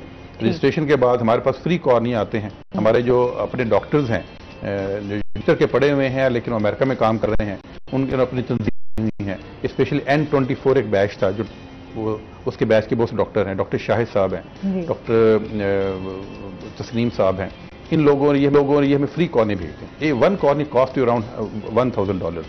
वो फ्री, शिपिंग फ्री होती है, मुझ तक फ्री पहुंच जाता है, इक्विपमेंट हमें फ्री मिलता है, हम दवाइयां भी 7 दिन पेशेंट हमारे पास रहते हैं, हम दवाइयां फ्री देते हैं। तो corneal transplant surgery, retinal surgery, cataract surgery, 3 बड़े डोमेन हैं जो सबसे ज्यादा ड्रेन करते हैं पेशेंट से, वो सब हम फ्री कर रहे हैं। चलिए, ये एक अच्छी खबर है। यहाँ पर हम जनूबी पंजाब की बात करें या ओवरऑल, क्योंकि यहाँ से तो लोग बहुत दूर से लोग निश्तर की तरफ आ रहे होते हैं, एक बड़ा हॉस्पिटल भी है, तो उस हवाले से जदीद टेक्नोलॉजी भी मौजूद है, सहूलियात भी हैं, तो इससे फायदा जो है आप उठा सकते हैं। एक कॉलर भी हमारे साथ मौजूद है। अस्सलाम वालेकुम जी, इफ्तिखार हैं हमारे साथ, क्या कहना चाहेंगे? जी, मैं तो ये कहना चाहता हूँ, तकरीबन 3 साल से मेरी आँख की 2 नंबर की ऐनक लगी हुई है। अच्छा, तो वो आप आगे नजदीक की है, ये 2 नंबर है ना, तो दूर की मेरी बिल्कुल ठीक है, तो मैं इसको यहीं पर बना रखना चाहता हूँ, तो इसका ना आगे ये कमजोर होती जा रही है नजदीक की ओर। ठीक है डॉक्टर साहब, आप कुछ पूछना चाहेंगे? आपकी एज कितनी है सर? जी, आपकी उम्र कितनी है? 52। अच्छा सर, 2 बातें याद रखें। 52। दुनिया में 2 किस्म के लोग होते हैं। आपको आवाज आ रही सर मेरी? जी आ गया। दुनिया में 2 किस्म के लोग होते हैं, एक जिनको ऐनक लगती है और एक जिनको ऐनक नहीं लगती। ठीक है, जब आपको ऐनक लग जाती है फिर ऐनक लगाया करें, नंबर से परेशान ना हुआ करें। नंबर चाहे 1 हो, 2 हो या 100 हो, उससे फर्क नहीं पड़ता। आपकी जो ऐनक है, ये आपकी ऐनक बीमारी की वजह से नहीं लगी, ये लगी है आपकी उम्र की वजह से। यूजली 40 साल में नंबर कम था, 50 साल में 2 हो गया, तो मैक्सिमम 60 साल से 2.5 पे जाएगा। आप इसको रोकने की कोशिश बिल्कुल ना करें, जैसे अपनी उम्र ही रोक सकते हैं तो नंबर भी रोक सकते हैं आप ऐनक पहने और लाइफ को एंजॉय करें, नंबरों गेम में ना पड़े आप। ठीक है जी, उम्मीद है इंशाल्लाह आप तसल्ली से अगले 8 साल बाद रहेंगे इंशाल्लाह। ठीक है जी, बहुत शुक्रिया कॉल करने का। डॉक्टर साहब ने आराम से इत्मीनान से उसको तसल्ली दे दी है कि अब आप जो है ना बिल्कुल हैप्पी रहें, कोई मसला नहीं है अगर आपकी आंख का नंबर जो है वो बढ़ भी रहा है। हाँ जी, उम्र को कैसे रोक सकते हैं आप? अच्छा, इसके साथ साथ अल्ताफ साहब आपसे जानूंगी कि आपके जिस तरह यहाँ पर वकला के देखते हैं, क्या क्या मसाइल हैं, इलेक्शन जो हो रहे हैं, इनका क्या मकसद होता है? क्या यहाँ पर वकला की सिर्फ फलाह बहबूद के लिए होता है या जितने यहाँ पर साइलिन हैं उनको भी फैसिलिटेट किया जाता है?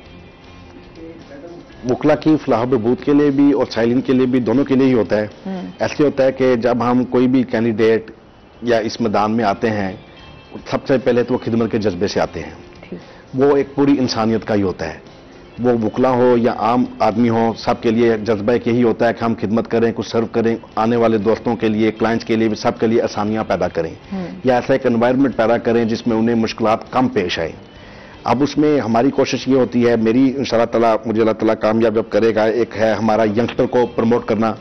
लेडीज वकला को दरपेश मसाइल बहुत सारे हैं, क्योंकि उन्हें घरों से एक तो आना या फिर आके प्रोफेशन में उन्हें बड़े मसाइल का सामना करना पड़ता है बनिस्बतन मेल। तो हमारी कोशिश ये होगी यंगस्टर के लिए ऐसी आसानियां पैदा करें, फीमेल्स के लिए ऐसी आसानियां पैदा करें अपने सीनियर्स की सरपरस्ती के अंदर, उनके मशवरे के साथ, कि वो इस प्रोफेशन में ज़्यादा से ज़्यादा अर्न कर सके और एक इज्जत से और शफाफियत अंदाज से अपना एक रोजगार, अपना घर का एक किचन और अपनी एक लाइफ सर्वाइव कर सके। और जो हमारे क्लाइंट आते हैं, डेफिनेटली हम उनके लिए भी आसानियां पैदा करते हैं। हम उनके लिए एक ऐसा माहौल पैदा करते हैं कि जज जो हमारे हड़ताल पे होते हैं या हमारे वकला बॉडी जो हड़ताल पे आते हैं, कोशिश हमारी ये होती है कि कम से कम की जाए।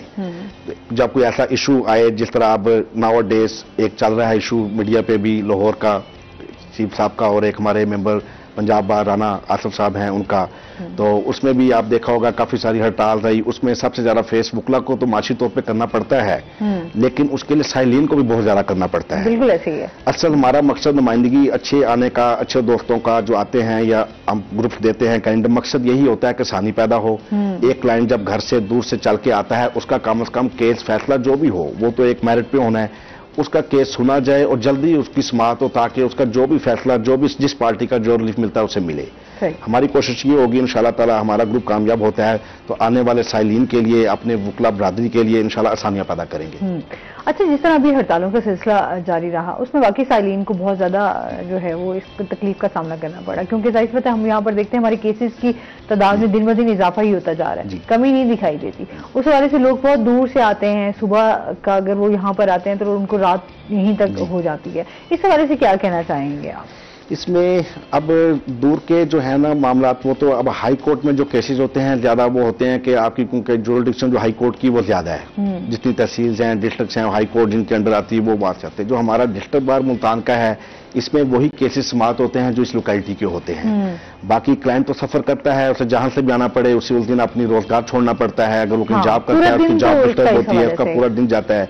इंशाल्लाह ताला हमारी कोशिश ये होगी कि जो क्लाइंट आया है उसका केस कम से कम समाप्त हो, ताकि उसका जल्दी वाइंड अप हो, फैसला जो भी हो वो तो एक पार्टी के हक में आना है, ताकि उसका जल्दी सरखरू हो जाए इस निजाम से। अच्छा, इस हवाले से भी बात करेंगे। एक कॉलर है हमारे साथ। अस्सलाम वालेकुम जी, आमिर है हमारे साथ, क्या कहना चाहेंगे? अपने टीवी का वॉल्यूम काइंडली बंद कर दे, नहीं तो बात करने में हमें मुश्किल। हेलो जी, क्या कहना चाहेंगे आमिर आप? मेरा प्लॉट है कब्जे। जी पूछें। मेरा प्लॉट कब्जे में, वो करवाना चाह रहा हूँ, कैसे मिलेगा? क्या करवाना चाह रहे हैं? मेरा प्लॉट है कब्जे में है, वो करवाना चाह रहा था, उस हवाले से मुझे हेल्प चाहिए थी। ठीक है अल्ताफ साहब की ना। ठीक है जी, बहुत शुक्रिया। नवाब साहब की बोल रहा हूँ मैं। ठीक है जी, बहुत शुक्रिया कॉल करने का। जी, वो कह रहे हैं कि मेरा प्लॉट है, किसी ने कब्जा किया हुआ है उसके ऊपर। जी, इसमें ऐसे है, आप सारे डॉक्यूमेंट्स जो आपकी फेवर में हैं वो आप लेके मेरे पास इंशाल्लाह आ जाएं कचहरी चैम्बर पे, तो इंशाल्लाह जो रहनुमाई हो सकी उसमें मैं करूंगा। क्योंकि सबसे पहले तो आपके जो जाहिर है डॉक्यूमेंट्स देखने पड़ेंगे। डॉक्यूमेंट्स में देखेंगे अगर आपका वो बनता है प्लाट या डॉक्यूमेंट्री आप क्लेम करते हैं तो इंशाल्लाह ताला वो प्लाट को आपको जल्द अज जल्द हम इंशाल्लाह कोर्ट से भी रिलीफ लेके देंगे और इंशाल्लाह जो हेल्प हो सकी आपकी करेंगे। अच्छा, इस तरह के मामला जो है ना वो बड़े दिखाई देते हैं, ये जो कब्जा माफिया ग्रुप जो है ना इस तरह के बहुत ज्यादा। अच्छा, बहुत सारे ऐसे बेचारे गरीब लोग होते हैं जो अफोर्ड ही नहीं कर सकते, उनके ऐसे बहुत सारे मामला होते हैं जो वो ये समझते हैं कि हम अगर कचहरी का जाके दरवाजा खटखटाएंगे तो पता नहीं हमें इंसाफ मिलता है या नहीं मिलता, क्योंकि बहुत सारे लोगों के जो है वो इस तरह के जमीनों के वो कहते हैं ना जी, अगर दादा ने किया था तो फिर परदादा, वो सबने भी सारे ही आ जाते हैं, वो आगे पोता सब निभा रहे होते हैं, लेकिन केस का कोई हल नजर नहीं आता। इसमें कुछ एक बेसिक वजह जो है हमारे जजेस की तादाद कम होने की वजह भी है, केसों की पेंडेंसी ज्यादा है, रश वर्क बहुत ज्यादा है, केस डिसाइड जल्दी नहीं हो पाते। इस वजह से वो जिस तरह एक बना हुआ, जिस तरह आप कह रही हैं कि करे दादा और पोता रिलीफ ले, तो ये कुछ इस बात में रिलीफ नहीं दे पा इसमें कुछ हद तक सच्चाई भी है। असल में लोड वर्क इतना ज्यादा है, डिस्पोजल कम है, तो इसमें हमारी कोशिश यही होती है कि हम अपनी जुडिशरी के साथ तावन करें ताकि वो जल्दी से जल्दी समाप्त हो जाए और लोगों को इंसाफ मिले। तो इंशाल्लाह ताला इस पे भी सारे हमारे सीनियर्स भी और जो हमारे नुमाइंदगान पंजाब बार पाकिस्तान बाहर हैं वो भी अब इसमें बड़ा एक्टिव रोल कर रहे हैं। उसमें भी अब जो ओल्ड केसेज हैं उनकी समाप्त भी डे बाय डेज हो रही हैं। अब उन्होंने एक उसमें एक पैरामीटर्स बना दिए हैं, जितने ओल्ड केसेज हैं उनकी समाप्त पहले हो रही है ताकि वो जल्दी डिसाइड हों। तो इस तरह उस पर हमारा पंजाब बार और पाकिस्तान बार अहम रोल किरदार अदा कर रहा है। सही हो गया। अच्छा, मजीद भी आपसे जानते हैं सर, जिस तरह शुगर के हवाले से बात करूंगी, बहुत सारे अब हम देखते हैं शुगर बीमारी इस तरह तेजी से था, इवन कि अब बच्चों में भी स्टार्ट हो गई है। आप क्या कहना चाहेंगे, इससे आंखों पर क्या असरात होते हैं शुगर की वजह से? शुगर का एक वर्ड है पेंडेमिक है जी। Sugar it's pandemic now. जिस तरह आपने देखो कोविड से याद होगा लोगों को, पेंडेमिक किसे कहते हैं? It's pandemic. उसकी बुनियादी वजह ये कि हम इग्नोरेंट बहुत ज्यादा है, और एक तो पेशेंट का डॉक्टर से रब्ता नहीं है, फिर डॉक्टर का डॉक्टर से रब्ता नहीं। मैं आपको बताना चाहता हूं कि अगर आपको शुगर डायग्नोज आज हुई है तो 5% चांस है कि आपको कॉम्प्लिकेशन पहले से मौजूद है। सही। ये डॉक्टर और पेशेंट का रब्ता नहीं है। शुगर है, टांगों में दर्द हो रहा है, सब कुछ हो रहा है, लेकिन नहीं, जाना नहीं है। तो 5% लोग अफेक्ट हो गया था, ओके, आपको डायग्नोज हो गई, आपकी रिस्पॉन्सिबिलिटी है कि इसकी प्रोग्रेस को देखें। सही। प्रोग्रेस, क्योंकि ये एक खून की नाली का मसला है, खून की नालियों पे देखना पड़ता है। खून की नालियां सिर्फ एक बंदा देख सकता है, उसे कहते हैं आई सर्जन, क्योंकि वो एक लेंस लगाता है, विद इन 3 सेकंड देख लेगा कि नालियों पे कितने असरात हो रहे हैं। सही। वही असरात गुर्दे में हो रहे नजर नहीं आ सकते, दिल में हो रहे नजर नहीं आ सकते, दिमाग में हो रहे नजर नहीं आ सकते। अब जो फिजिशियन उसको डायग्नोज करता है शुगर को, उसके ऊपर मैंडेटरी है कि उसको एजुकेट करे कि भाई आपको शुगर हो गया तो आप बाकी जो काम कर रहे हो करने ही करने हैं, लेकिन आपने साल में एक मरतबा आंखों के डॉक्टर से आंखें जरूर चेक कराना, और ये जाके बताना भी। फिर डॉक्टर भी मेरे जैसा आगे से होता है, वो आंखें चेक नहीं करता, वो सिर्फ दवाई देके दे देता है, बताता भी नहीं। फिर उससे पूछे जाके डॉक्टर साहब मुझे शुगर है, आंखों में सरात तो नहीं है, अगर हैं तो मैंने दोबारा कब आना है, अगर नहीं है तो कब आना है। एक तो ये एरिया है, अवेयरनेस बड़ी जरूरी है। ये बिल्कुल हमारे यहाँ पेंडेमिक मसला है कि नंबर 1 वो नहीं, फिर डॉक्टर आई सर्जन से रब्ता रखवाते नहीं। दूसरी हम बात है जो मैं बताना चाह रहा हूँ कि शुगर में हम रोजाना शुगर चेक करते हैं, इधर से सुई डाली, इधर सुई डाली, उधर लेबोरेटरी चले गए। अच्छा, ये तो बड़ी इंपॉर्टेंट है। मसलन मैं अगर चाहता हूँ कि शुगर मेरी, मैं आम भी खा लूँ, मैं मीठा भी खा लूँ, और जब मेरा बेटा बेटी जो मुझे सख्ती करते हैं, बच्चे सख्ती करते हैं ना, तो वो शुगर नॉर्मल हो तो मैं 2 घंटा पहले जाके गोली खा लेता हूँ। वो शुगर चेक करता है 112, ये इंपॉर्टेंट नहीं है। शुगर चेक करने का एक तरीका है जो बायस नहीं, दैट इज 3 महीने का टेस्ट, HbA1c। याद करा दें लोगों को, अवेयरनेस डे। HbA1c ये हीमोग्लोबिन है। ठीक है, ये अगर आप कराएंगे ना, ये आपका नॉर्मली 5 या 6 होता है, अपना कराएंगे ना आपको होगा 5.2, 4.9। ठीक है, शुगर वाले का 7 से ऊपर चला जाता है। अच्छा, and we want to maintain it till 7। ठीक है, जो लोग अपना 7 मेंटेन करते हैं उन पे कॉम्प्लिकेशन आंखों में भी नहीं होती, दिल भी ठीक रहते हैं, गुर्दे भी ठीक रहते हैं, और दिमाग दोनों तरह ठीक रहते हैं और मुकम्मल तौर पर आप सेहतयाब रहते हैं। इसमें मजीद भी इनसे जानेंगे। नाज़रीन, अभी हमने जाना ब्रेक पे, हमारे साथ रहिएगा।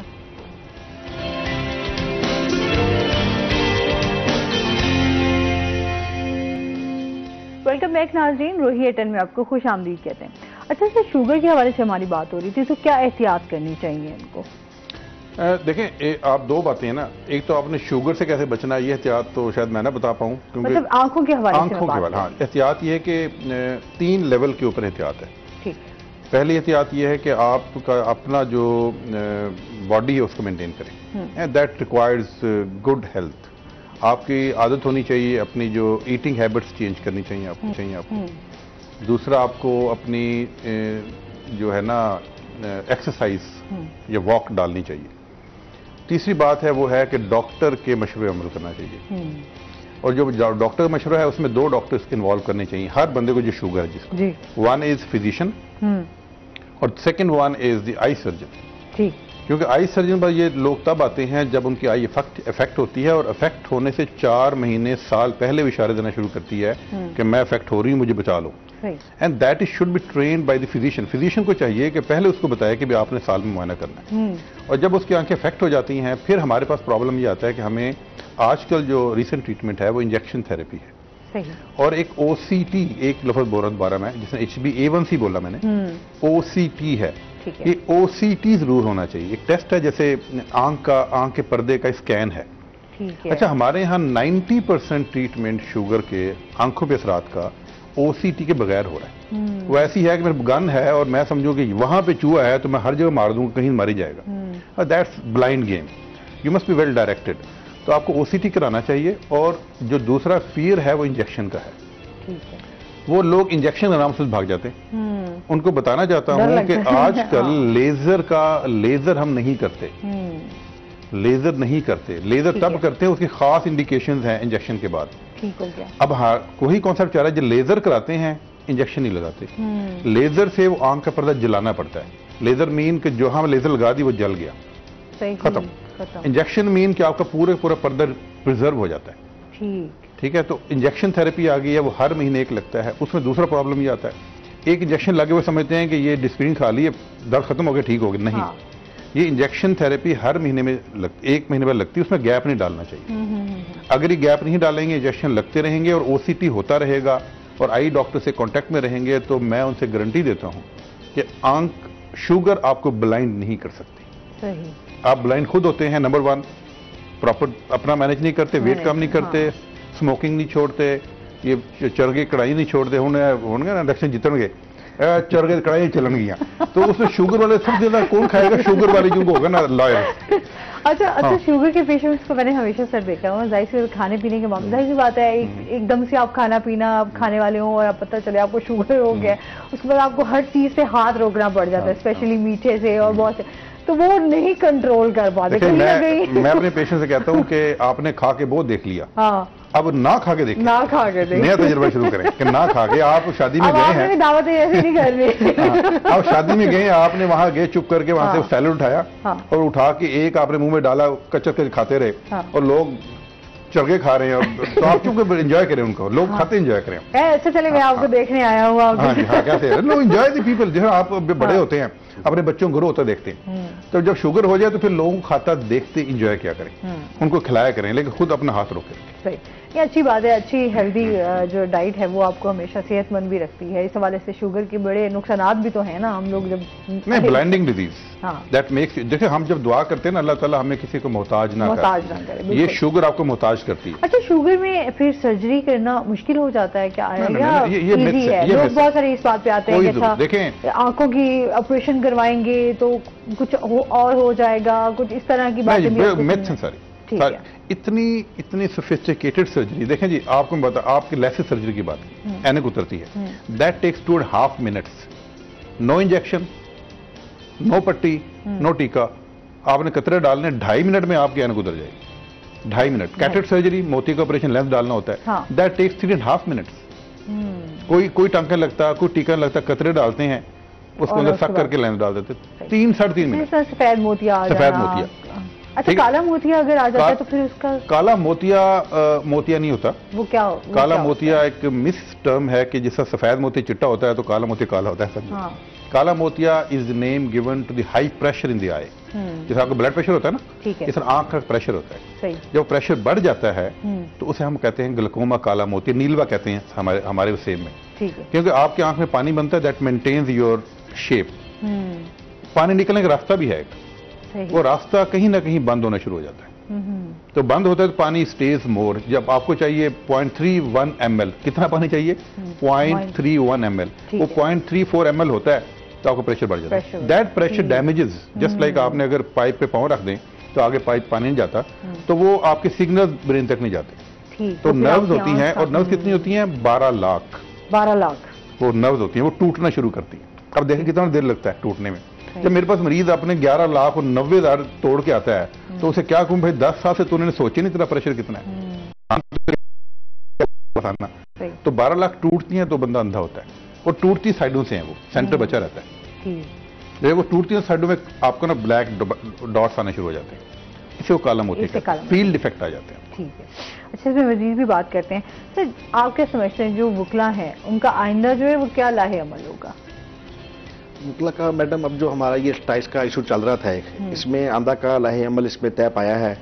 उसमें यह है कि हमारी जो पंजाब बार की एग्जेक्टिव बॉडी है, उसमें वाइस चेयरमैन साहब ने अब जो है चीफ जस्टिस उमरताब बंजाल साहब से उनकी मीटिंग हुई है, जिसमें डायलॉग ये तय पाए हैं कि 1 वीक के लिए उन्होंने जो स्टाइस कॉल्स वापस ले ली हैं जो कि चल रही थी, ताकि माहौल को ज़रा बेहतर किया जाए।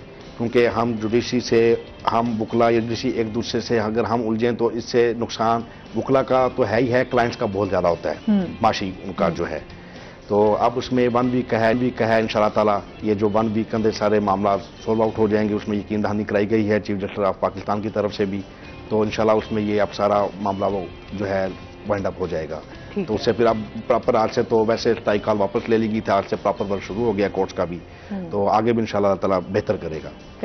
अच्छा, आप समझते हैं कि जो हमारे यहाँ पर नौजवान हैं वुकला, उनको क्या क्या मसाइल है? एक तो चैम्बर का सबसे बड़ा उनका मसला, चैम्बर का इशू भी है, उसमें मैडम बहुत सारी और चीज़ें भी हैं। उसमें होता ऐसे है कि एक बच्चा जब अपनी एजुकेशन कंप्लीट करता है, वो जाहिर है घर से वो घर पे डिपेंडेंट होता है। अब वो घर वाले उसकी वो एजुकेशन पे लगाते रहते हैं। जब उसका एक लाइसेंस आ जाता है बतौर एडवोकेट, वो बार में मेंबरशिप अपनी लेकर रजिस्टर हो जाता है। अब बहुत सारे लोगों का इमेज ये बना होता है इस फील्ड में प्रैक्टिस में आने से पहले कि जैसे हम शायद जाएंगे और अर्न करना शुरू कर देंगे, लेकिन यहाँ थोड़ा से डिफिकल्ट और डिफरेंट मामला है। वो ये है कि आप जब इस फील्ड में आ जाते हैं, बेसिकली आपका क्लाइंटेज नहीं होती, आपका एक्सपीरियंस इतना नहीं होता, आपके पास क्लाइंट नहीं आते। काफ़ी अरसा 2-3 साल यंगस्टर को, जो हमारे नए आने वाले न्यू कमर्स हैं, उन्हें लग जाता है, उन्हें तभी वो घर के ही डिपेंडेंट होते हैं, उन्हें घर से इनकम लेना पड़ती है। इस वजह से हमारे बहुत सारे नौजवान इस प्रोफेशन से डिसहार्ट होकर छोड़ जाते हैं। कोई जॉब करने लग जाता है, किसी और चला जाता है, कोई बिजनेस कर लेता है अपना, क्योंकि घर वाले रिक्वायर करते हैं कि अब बच्चे की एजुकेशन कंप्लीट हो गई है तो ये कचहरी जा रहा है तो शायद कल से ही पैसे आना शुरू हो जाएंगे। ऐसा नहीं है। इधर हमारा जो प्रोफेशन है बहुत मेहनत वाला प्रोफेशन है, बड़ी स्ट्रगल करनी पड़ती है हमें। क्लाइंट बनाने में भी हमें टाइम लगता है, वक्त लगता है, हर चीज़ में आहिस्ता आहिस्ता आपके फिर वो क्लाइंटेज बनती है। अब जो यंगस्टर वो होते हैं, नौजवान फीमेल मेल जो हमारे बार के मेंबर्स बनते हैं, उन्हें क्लाइंट उस तरह पे कैपेसिटी नहीं करता जिस तरह वो सीनियर को करता है। सही। वो कहते हैं कि सीनियर को जब हमने इसको ज़्यादा देने तो हम सीनियर को रख लें। तो इसमें हमारी ये कोशिश होगी इंशाल्लाह ताला जो न्यू कमर्स आ रहे हैं कचहरी में, उनके लिए इधर ऐसे मौके फराहम करें कि उनका यहाँ पे दिल भी लगे और यहाँ वो ताकि अर्न करें, किसी के वो मोहताजी ना होने।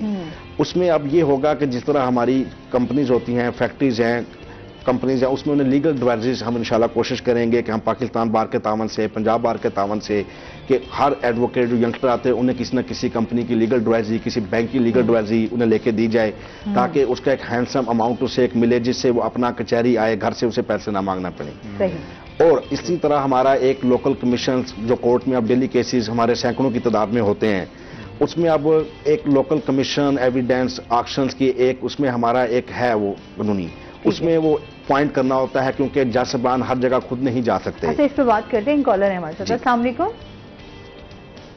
अस्सलाम वालेकुम जी, मोहम्मद रफीक है हमारे साथ बुरे वाला से, क्या कहना चाहेंगे? जी मैं मोहम्मद रफीक डोगर बात कर रहा हूँ बुरे वाला से। मुझे सवाल करना है सैयद अली अल्ताफ गिलानी साहब से, जो वकील साहब हैं। जी जी जी, एक दोस्त है हमारे मुल्तान में, उनके खिलाफ एक FIR हुई है और वो अपनी बेगुनाही के सारे सबूत पुलिस को दे रहे हैं, लेकिन पुलिस उनसे तावन नहीं कर रही। क्या ये इस सिलसिले में हमारी को मदद कर सकते हैं? ठीक है जी, बहुत शुक्रिया कॉल करने। जी, इसमें डॉक्टर साहब ऐसे है कि मेरा चैम्बर नंबर है, chamber number 26 Bashir Khan block, district कचहरी मुल्तान के अंदर।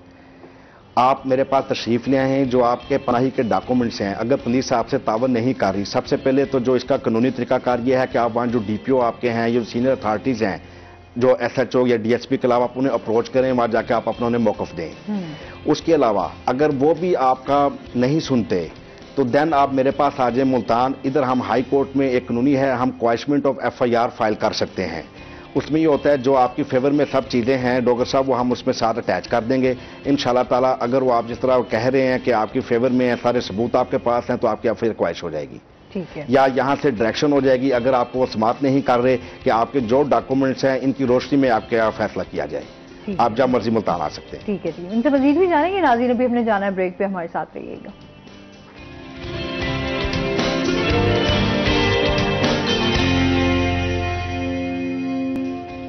वेलकम बैक नाज़रीन, रोही एटन में आपको खुश आमदीद कहते हैं। अच्छा जी, बात हो रही थी हमारी जो हमारे नौजवान मुकला हैं उनके हवाले से। तो उसमें मैडम इस तरह जब हमारी कोर्ट के लोकल कमीशन एविडेंसेस और ऑक्शंस होती हैं डेली केसेस में, उनमें अपॉइंट करना होता है कोर्ट ने एक अपना बिहाफ ऑफ कोर्ट एक नुमाइंदा एडवोकेट को, जो कि वो मौके पे जाता है, वहाँ की जो करंट सिचुएशन होती है उसके बारे में उसने कोर्ट को आगाह करना होता है। सही। उसकी एक फीस होती है, वो डिपेंड करता है कोर्ट के वो डिस्टेंस के हिसाब से, या जो भी कोर्ट उसको एक कर दे फिक्स। उसमें हमारी कोशिश ये होगी इंशाल्लाह ताला के जो यंगस्टर्स हैं उनको ज़्यादा प्रमोट किया जाए। सही। ताकि उनको वो ऑक्शंस आए, ताकि उससे उनका एक वो जो है इनकमिंग सोर्स बन जाएगा।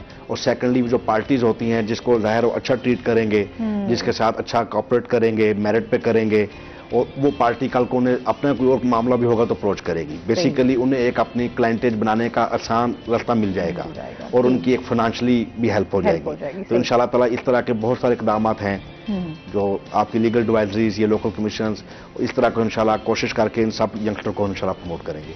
अच्छा, और इसके साथ साथ जो हमारी लेडीज हैं, खवातीन हैं जो इसमें काम कर रही हैं, उनके हवाले से भी बताइएगा, उनको क्या क्या मसाइल हैं और उनके ऊपर आपके क्या अभी आगे उनके ऊपर काम करना है आपने?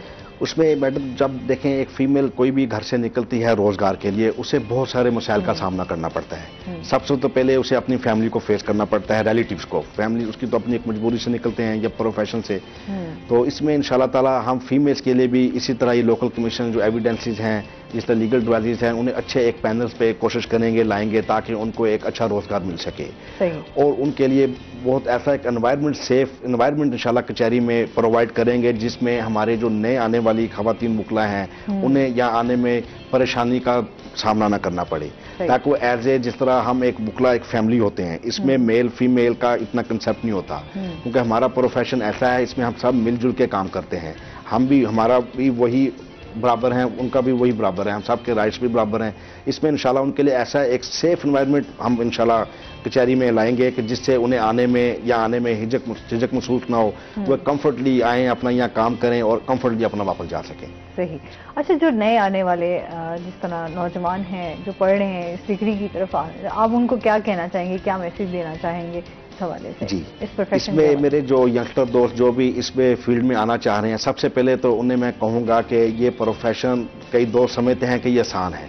असल में आपका इम्तिहान और आपकी स्टडी इस प्रोफेशन में आने के बाद शुरू होती है। सही। एज ए स्टूडेंट जो आप पढ़ते हैं, पढ़ लिया, उसमें हम इतना सीरियस नहीं होते, या होते भी हैं तो हमें नहीं पता होता। कोई भी एक एजुकेशन अगर इसे हम कंपेयर करें, कोई भी डिग्री पढ़ ली, आपको जॉब मिल गई, पढ़ाई का काम थोड़ा सिलसिला खत्म हो जाता है। आप जिस भी एक डिग्री में जाएं, इसमें प्रोफेशन के आने के बाद तो पढ़ाई शुरू होती है। कोई भी केस अगर आपके पास आ रहा है, वो आपको डेली आपको प्रिपेयर करना पड़ना है। कोई अमेंडमेंट हो रही है, कोई एक नया कोई केस लॉ आ गया, आपने अगर स्टडी नहीं किया होगा तो आप उसमें अपने वो फाइट नहीं कर सकेंगे अपने क्लाइंट के हक की।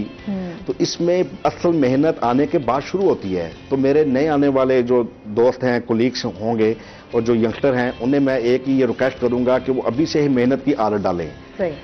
किताबों से और मेहनत से भागे ना, क्योंकि इस फील्ड में अगर आना है तो किताबें जान नहीं छोड़ेंगी। सही है। तो अभी से मेहनत के आदी हो जाएं। ये बड़ा टफ प्रोफेशन है, लेकिन इस प्रोफेशन में जो भी आता है, मेहनत करता है, वो माशाल्लाह कामयाब होता है।